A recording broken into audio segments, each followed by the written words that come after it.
여러분 안녕하십니까? 오늘은 건강 관리에 대해서 말씀을 드리겠습니다.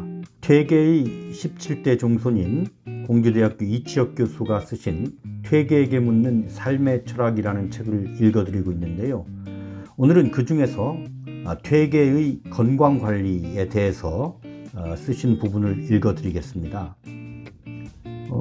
퇴계는 1501년에 태어나셔서 1570년에 돌아가셨으니까 70세를 사셨습니다. 당시로 봐서는 굉장히 장수한 거지요. 이것을 비교해 보면 고봉 기대승, 전남 나주의 출신의 대학자인데, 고봉 기대승은 퇴계 이황과 나이 차이가 무려 27살이나 차이가 나는데도 불구하고 대등하게 사단 칠정 논변을 벌이면서 조선 중기 이 성리학을, 우리 한국 철학이 세계적인 이 철학 반열에 오를 정도로 아주 대단한 학자이고, 이 고봉 기대승을 퇴계 이황은 1569년에 선조 임금에게 물러남을 허락받고 물러나면서 선조가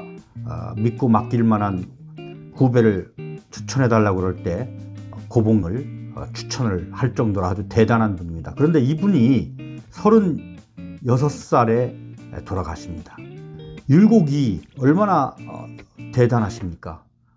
퇴계 이황과 함께 우리나라 성리학의 2대 산맥으로서 기호유학의 큰 기둥이신 율곡이 같은 경우에도 49세에 돌아가십니다.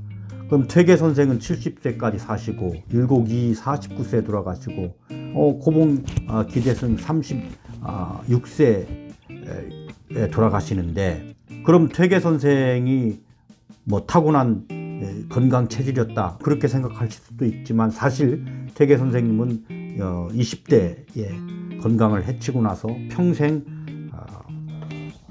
몸이 불편한 상태에서 당신 스스로 건강 관리를 하면서 이렇게 오래 사신 것입니다.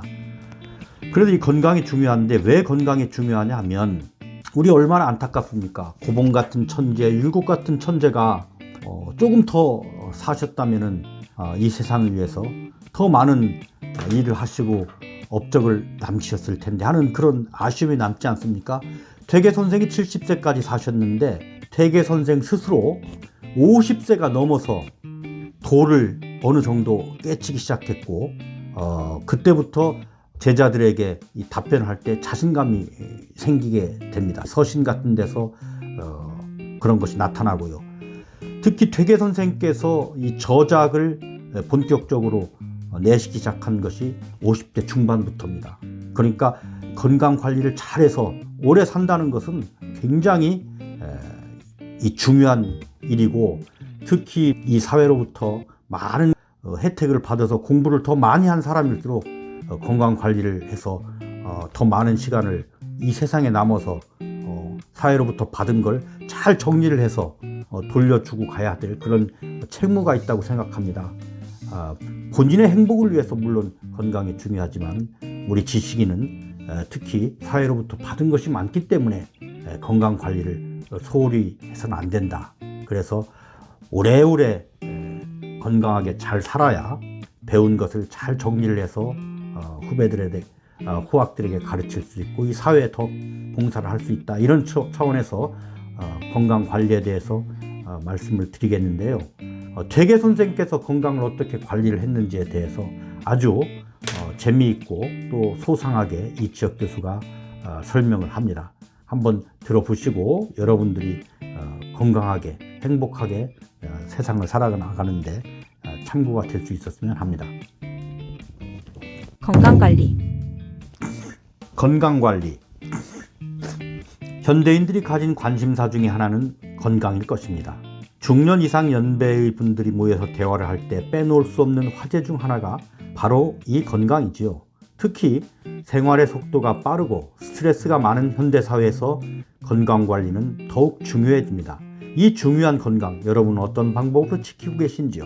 퇴계 선생에게 배울 것 중에 하나가 바로 이 건강관리법일 것입니다. 보통 건강한 신체를 타고 나타난 사람들보다는 병약한 신체를 가진 사람들이 건강에 대한 관심이 높기 마련이지요. 건강에 자신이 있던 사람이 갑자기 큰 병에 걸리거나 반대로 평소에 잔병 치레를 많이 하는 사람들이 의외로 장수하는 경우를 심심치 않게 접할 수 있는데 바로 이러한 이유 때문이 아닐까 싶습니다. 퇴계는 건강이 좋지 않아서 평생 허약한 몸으로 병을 동반하고 살았다고 합니다.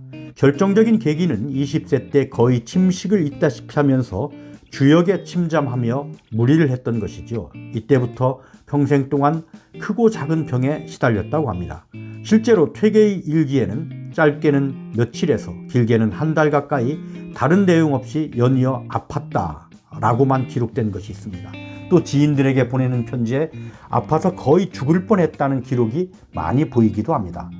이러한 경험에서인지 퇴계는 젊은 나이에 건강을 해친 일을 두고두고 후회했지요. 제자들에게도 건강을 해쳐가면서까지 학문에 몰두하는 것은 못하게 했습니다. 선생의 맏아들이 계모의 상중에 심효살이를 하다가 병에 걸리자 예법에 어긋남에도 불구하고 육식을 하게 했던 일화는 앞서 소개했습니다. 역시 건강의 중요성을 잘 알고 있었기에 그런 결정이 가능했던 것이지요. 이처럼 건강이 좋지 않았는데도 퇴계는 당시 사람들의 평균 수명이 2배에 가까운 70세를 향유했습니다. 그래서인지 요즘 퇴계 선생의 건강법이라는 것이 상당히 주목을 받고 있는 것 같습니다. 타고난 병약한 몸을 극복하고 상당한 장수를 누렸으니 그럴만하기도 합니다. 허약한 체질로 타고났지만 그것을 극복하고 장수할 수 있다면 그야말로 솔깃한 이야기가 아닐까요? 그렇다면 퇴계는 어떻게 건강을 유지했을까요? 상식적으로 건강을 위해서 해야 하는 일이라면 2가지입니다. 누구나 잘 알고 있듯이 식생활과 운동입니다. 퇴계의 식생활은 채식 위주였고 단박했습니다. 제자의 기록에 의하면 매 식사 때마다 채소를 위주로 한 2-3가지 반찬이었고 더운 철에는 건포뿐이었다고 합니다. 퇴계는 고급스러운 음식을 즐기지 않았습니다. 좋은 음식을 먹으면 체한 듯한 느낌이 들어 편치 않고 쓰고 단박한 음식을 먹어야만 속이 편한 박복한 사람이라고 수레한 적이 있습니다. 이 말을 잘 들여다보면 퇴계가 결코 고급스러운 음식을 싫어했다는 것이 아니라는 점을 알 수 있습니다. 고급스러운 음식을 일부러 마다할 사람은 없지요. 다만 몸이 받아들이지 않아서 멀리했다는 것입니다. 입에 맛있는 음식이나 남들이 다 좋다고 하는 음식이 아닌 몸에서 받는 음식을 즐겼던 것이지요. 다른 말로 하자면 혀가 원하는 음식이 아닌 몸이 원하는 음식을 먹는 것이 건강한 식생활이라는 것입니다. 또 하나의 비결은 운동입니다. 오늘날 많은 사람들이 운동에 열광하고 있지요. 퇴계도 역시 운동을 빼놓지 않았습니다. 물론 당신은 오늘날과는 완전히 다른 관점으로 보아야 합니다. 사실 건강을 위해 몸을 많이 움직여야 한다는 생각은 그때는 없었습니다. 일상이 도보나 등산, 승마와 같은 운동 그 자체였기 때문이죠. 오히려 더 적게 움직이는 것이 건강을 위해 좋다는 생각이 주류를 이루었을지도 모릅니다.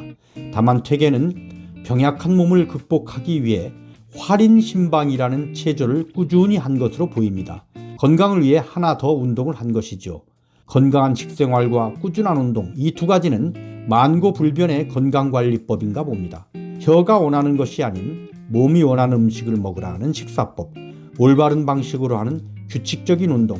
사실 우리가 모르는 바는 아니지만 건강의 관건은 어떻게 실천하느냐에 달려있는 것 같습니다. 이론이 그렇긴 하지만 사실 몸이 원하는 음식이 무엇인지조차 알기 힘들다고 토로할 분도 많을 것입니다. 맞습니다. 우리는 몸이 원하는 음식을 찾지 못하기 때문에 차선책으로 믿을 만한 음식, 전문가들이 좋다고 말하는 음식, 웰빙 음식을 찾게 됩니다. 그러나 체질은 사람마다 다 다르다고 하지요. 어떤 사람에게는 좋은 음식이 나에게는 맞지 않을 수도 있습니다. 또 몸에 좋다고 해서 싫은 것을 억지로 먹는 것도 건강에 좋지 않은 영향을 미칠 수 있습니다. 그러면 나에게 맞는 음식을 어떻게 찾을 수 있을까요? 퇴계는 어떻게 찾았을까요? 다음 시간에 이 활인 신방 편에서 이 건강 문제가 계속됩니다.